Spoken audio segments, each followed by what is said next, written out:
नमस्कार। Bio solutions के इस यूट्यूब चैनल में आपका बहुत बहुत स्वागत है। हम अपने पिछले वीडियो में मेंडल के डाई हाइब्रिड क्रॉस में फिनोटाइप और जीनोटाइप रेशियो को देखा है। साथ साथ इसके मेंडल द्वारा बनाए गए नियमों को भी हमने बेहतर तरीके से समझ लिया है।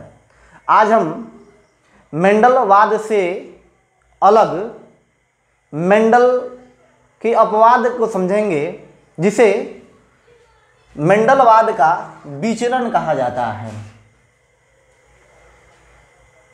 जैसे मेंडलवाद के जब नियम बतलाए गए थे तो यह नियम जंतुओं और पादपों सभी पर लागू होता है, लेकिन कुछ वैज्ञानिकों द्वारा आनुवंशिकता के अध्ययन के उपरांत पाया गया कि कुछ ऐसे भी लक्षण प्रकट हो जाते हैं, कुछ ऐसे लक्षणों की वंशागति होती है जो मेंडल के नियमों का अनुपालन नहीं करते हैं। इसे ही मेंडलवाद के विचलन या मेंडलवाद का अपवाद कहा जाता है, डेविएशंस ऑफ मेंडलिज्म कहा जाता है। तो आइए देखते हैं सबसे पहले मेंडलवाद का अपवाद क्या है, इसमें किस प्रकार लक्षणों की वंशागति होती है और लक्षणों में फिनोटाइप और जीनोटाइप का अनुपात कैसे होता है। तो जैसा आप जान चुके कि मेंडलवाद में विभिन्न प्रकार के वैज्ञानिकों ने जब अपना लक्षणों की वंशागति के लिए क्रॉस कराया तो कुछ ऐसे लक्षण प्रकट हुए जो मेंडल के नियमों का अनुपालन नहीं करते हैं। इसे ही मेंडलवाद का विचलन कहा जाता है। जैसे अपूर्ण प्रभाविता, सप्रभाविता, बहुयुग्म विकल्पी, ये सभी मेंडलवाद के विचलन हैं। ये प्रमुख उदाहरण है मेंडलवाद के विचलन के। इसमें इन सभी उदाहरणों को हम एक ही करके देखेंगे। सबसे पहले जानेंगे अपूर्ण प्रभाविता क्या है। अपूर्ण प्रभाविता यानी इनकम्प्लीट डोमिनेंस क्या है।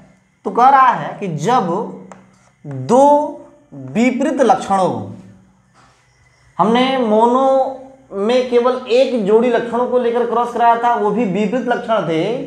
डाई हाइब्रिड क्रॉस में दो जोड़े विपरीत लक्षणों को लेकर क्रॉस कराया था। यहां कह रहा है कि जब दो विपरीत अर्थात एक लक्षण युक्त ही दो विपरीत जोड़े के बीच आपस में क्रॉस कराया जाता है, तो उसमें से एक लक्षण जो है दूसरे लक्षण पर पूर्ण रूप से प्रभावी नहीं होता है।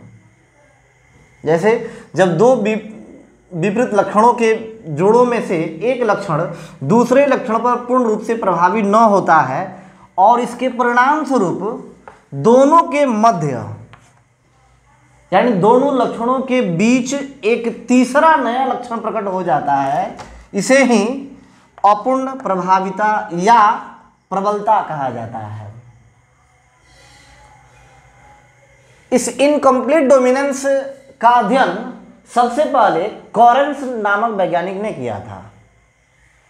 कॉरेंस ने गुलबास यानी मिराबिलिस जलप्पा के पौधों के फूलों के बीच जब क्रॉस कराया तो उन्होंने पाया कि दोनों के मध्य तीसरा लक्षण प्रकट हो जा रहा है। कॉरेंस ने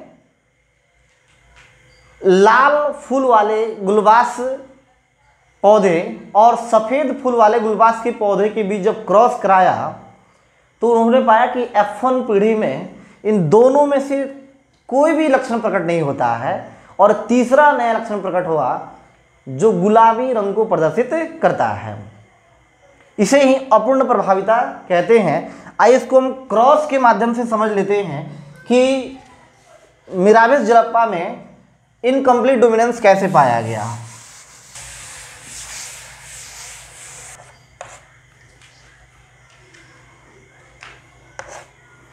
और सफेद फूल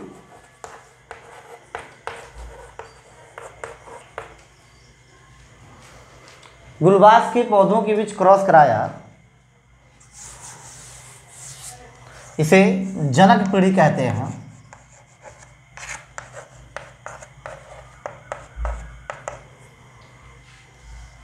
इसका जीन हम मान लेते हैं R, जीन हमेशा जोड़े में ही रहेंगे। इसके लिए स्मॉल r संकेत के रूप में ले लेते हैं। इनसे गैमेट का फॉर्मेशन होगा, गैमेट का निर्माण होगा। जो दोनों गैमेट अलग अलग हो जाएंगे इनको कह देंगे हम गैमेट। इनसे भी गैमेट का निर्माण होगा। कॉरेंस ने इस लाल फूल का संकरण यानी क्रॉस सफ़ेद फूल वाले पौधे के बीच कराया, जिसमें उनको इस प्रकार के लक्षणित जीन प्राप्त हुए, कैपिटल R और स्मॉल r। मेंडल के प्रभाविता और अप्रभाविता नियम के अनुसार यहाँ R जो है कैपिटल R लाल रंग के लिए है, स्मॉल r सफ़ेद रंग के लिए है। तो प्रभाविता और अप्रभाविता के नियम के अनुसार इस फूल का रंग लाल ही होना चाहिए, लेकिन ऐसा प्रकट नहीं हुआ। कॉरेंस के प्रयोग में ऐसा नहीं पाया गया। यह एक दोनों से मध्य, दोनों के अलावे तीसरा लक्षण प्रकट हो गया जो पिंक यानी गुलाबी था। ये दोनों के बीच के लक्षण प्रकट हो गए। ऐसा इसलिए हुआ, लाल फूल और सफ़ेद फूल के जो जीन हैं इन दोनों के मिलने से ऐसा हुआ। इसलिए इस प्रकार की वंशागति को सम्मिश्र वंशागति भी कहा जाता है, ब्लेंडिंग इनहेरिटेंस भी कहा जाता है। इसे कॉरेंस ने F1 जनरेशन नाम दे दिया। इस F1 जनरेशन में सभी के सभी फूल जो थे गुलाबी रंग के प्राप्त हुए, गुलाबी फूल पौधे वाले फूल प्राप्त हुए। अब कॉरेंस ने इन्हीं F1 पीढ़ी से प्राप्त फूलों के बीच क्रॉस कराकर F2 पीढ़ी का पौधा उगाया, जिसे आगे हम देख सकते हैं। F1 पीढ़ी में हमें मिला था पिंक यानी गुलाबी, इसका जीन है capital R small r, capital R small r। ये पिंक है। इसका जब गैमेट बनाया जाएगा तो कैपिटल R फिर small r, capital R small r, इसे भी गैमेट कह देंगे। पेरेंटल जनरेशन है ये, या F1 पीढ़ी का पौधा लिया गया है। अब इसके बीच फिर क्रॉस कराएंगे। यहाँ होगा कैपिटल R कैपिटल R, इसका फिर क्रॉस दूसरे से कराएंगे कैपिटल R स्मॉल r, इसका क्रॉस के साथ कराएंगे हम कैपिटल R स्मॉल r, इसका क्रॉस के साथ कराएंगे स्मॉल r स्मॉल r। अब इसका हो जाएगा ये F2 जनरेशन। F2 पीढ़ी का पौधा कॉरेंस ने उगाया और देखा कि इस F2 पीढ़ी में एक जो है गुलबास का जो पौधा है वो लाल फूल वाला है, दो पौधे जो हैं वो पिंक यानी गुलाबी फूल वाले प्राप्त हुए, और एक और पौधा जो प्राप्त हुआ वह सफ़ेद फूल वाला प्राप्त हुआ। इस अपूर्ण प्रभाविता में एक विशेष बात यह है कि इसमें जीनोटाइप और फिनोटाइप, मेंडल द्वारा बनाए गए जो जीनोटाइप और फिनोटाइप रेशियो होता है बिल्कुल समान होता है। इसमें जीनोटाइप और फिनोटाइप रेशियो 1:2:1 का प्राप्त होगा, अर्थात इनकम्प्लीट डोमिनेंस में जीनोटाइप और फिनोटाइप रेशियो समान होता है। यदि ये वीडियो आपको समझ में आया तो आप इस चैनल को सब्सक्राइब करिए, शेयर करिए, लाइक करिए, कमेंट करिए।